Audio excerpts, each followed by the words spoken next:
В поселке Усть-Нера Аймяконского улуса специальная комиссия принимала новый многоквартирный жилой дом.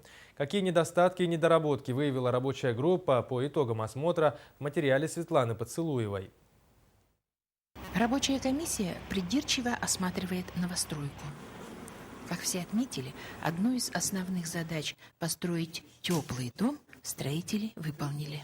Вот единственный дефект – это здесь горячее водоснабжение без циркуляции. То есть, если утром житель встал и захочет помыться, ему нужно часть воды сбросить. А сброс воды у нас запрещен на реке. Выход? Выход – переделать систему. Проект, внести проект изменения.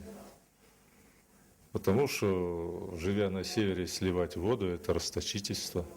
Мелкие недоделки, на которые указали члены рабочей комиссии, будут устранены через несколько дней. Первое впечатление, что дом оказался теплым.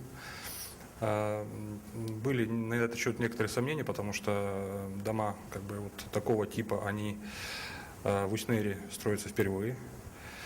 Но, тем не менее, первый дом, который мы на Гагарина 15 приняли, и уже были температуры до 50 градусов, разговаривали с жильцами, дом довольно теплый, это сразу чувствуется.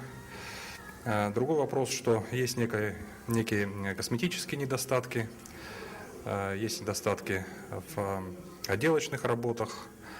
Некоторые работы чуть-чуть еще не завершены, но подрядчик нас заверил, что до окончательной приемки дома до 3 декабря эти неисправности будут устранены. Готов к сдаче еще один трехэтажный новый дом, построенный по программе переселения из ветхого и аварийного жилья.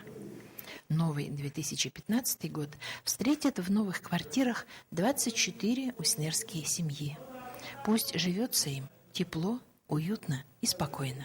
Светлана Поцелуева, Павел Комин, НВК «Саха», Усть-Нера.